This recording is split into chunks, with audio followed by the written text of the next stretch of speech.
For this production of Wizard of Oz, I worked on costume, and then when it got more into performance, I worked on the quick changes. The quick changes for the first run through were very difficult. A lot of people didn't manage to get on time, particularly in the Oz quick change, which is where they go from Jitterbugs to Merry Old Land of Oz, and they had maybe 20 seconds to get changed.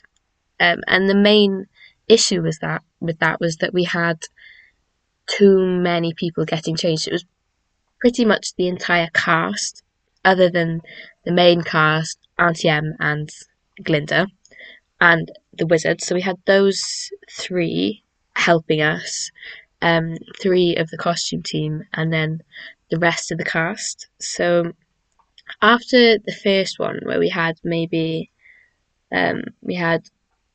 one person on one chord dancer, another on another, and I had two because the chord dancers had the most to take off, and it was important that they all look the same. So we prioritised them, but then the rest of the cast didn't get on in time. So then for the next time, we changed it, whereas I still had two chord dancers, but then as soon as I'd finished them, I found the person who was struggling the most on my side of the stage to help her get changed. And we switched one member of the other costume team to having two people, two of the core dancers. So then we had another person spare to go into the costume room and assist with everyone in there. And I feel like that really made a difference. And being able to adapt like that really helped us manage to get people on stage in time, looking at least more dressed than they were previously. The second major issue that we had as well with the quick changes was the very last change where the Tin Man, Lion and Scarecrow changed back into their Kansas costumes. For the first one, we didn't manage to get any of them on stage. They were completely half dressed because it was too complicated to take everything off and get it on in maybe the 10 seconds we had. We were told it was 20, but when we timed it, it was more like 10.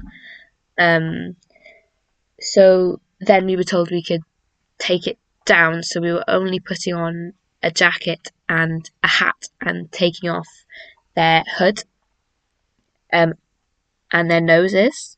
That made it a lot simpler and a lot faster. We managed to get them on with time to spare.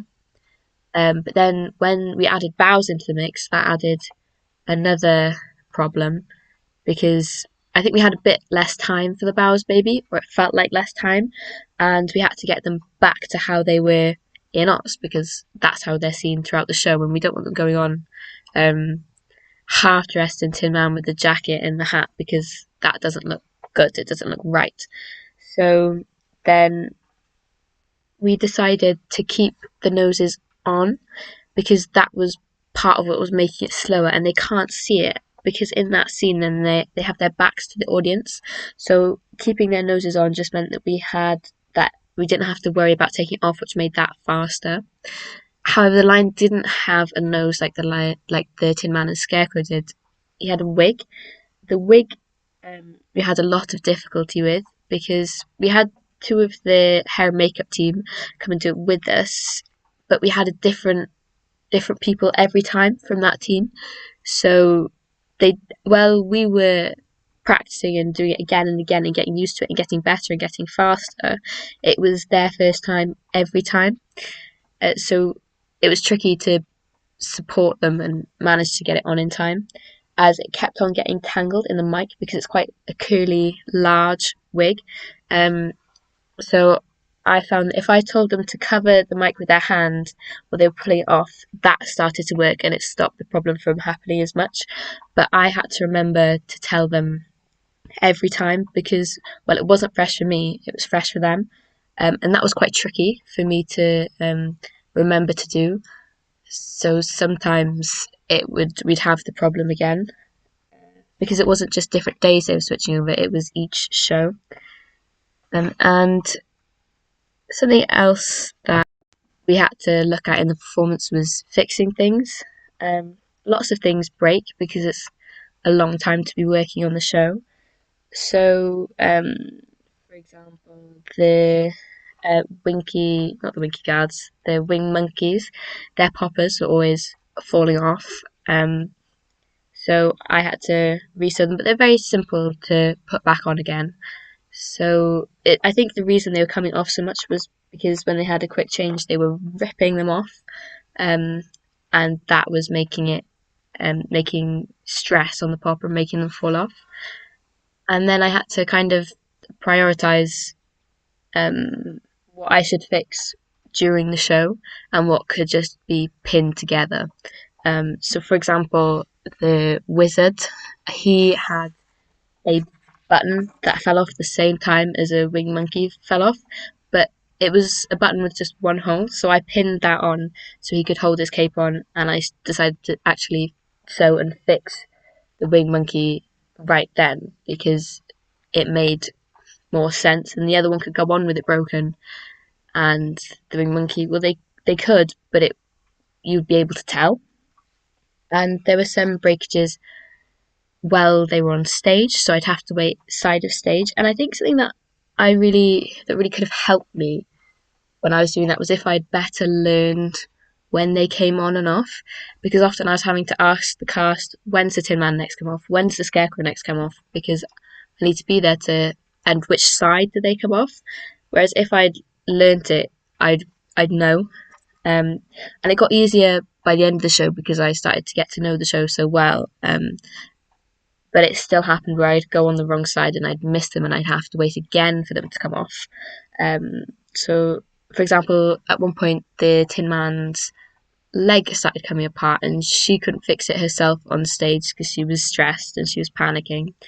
So I was waiting for her to come off, but the first time she came off, I was on stage left and she was on stage right. So I had to wait for the next time she came off on stage left and fix it then. And there wasn't a lot of times that the main four, once they went on, they didn't come off a lot. So it really would have helped me to have gone through the script and learnt when those four came on and off. Um, and during the process, then I think overall we managed to achieve what we set out to do. Everyone had a costume every scene. I think some of them could have been a lot more detailed. There could have been things we could have added to make them more like if we'd had more time for the jitterbugs, for example, with the ensemble, it would have been nicer for them to have something more than just the neckerchiefs, which they had. But something that I think I definitely could have improved on was my timelines and figuring out when to finish stuff.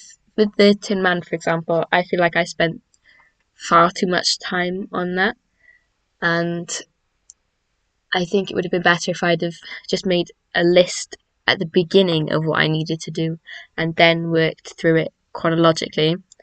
I think that would have helped me speed up, and if I'd have had a goal, not just at the end of every day, but for the morning and the afternoon as well, because I did have a goal each day, but I think I needed more throughout the day to help me do that because once it got into the second week of remaking it, then I started to panic a bit. But when I made a list of what I had to do left, I started getting through it a lot quicker and it was a lot easier.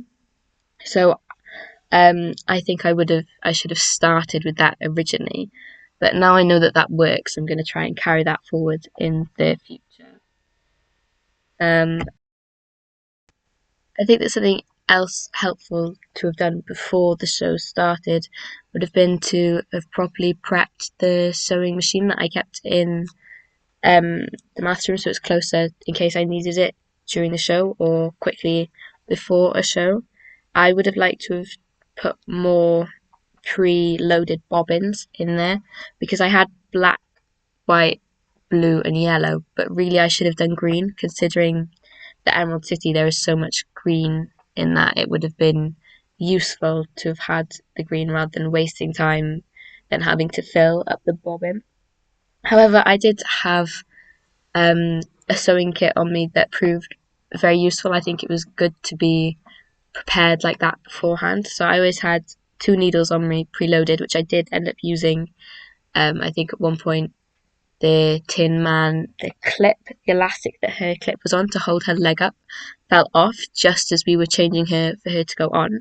And because I had that needle on me, I could just take it straight out of my trousers and sew it on. And it wasn't an issue then for the rest of the show, and I could go over it with the machine afterwards just to strengthen it.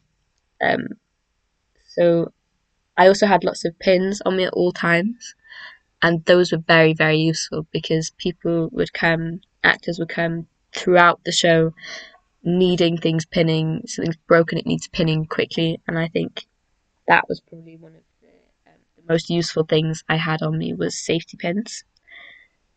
Um, so I think this project really helped me work on my problem solving skills because a lot went wrong, but it throughout the process and the performance things would fall apart or they wouldn't fit like they were supposed to, um, and it really made me have to think about how I would go about these things, and I think that will be very valuable for the next project we work on that I've been able to develop those skills.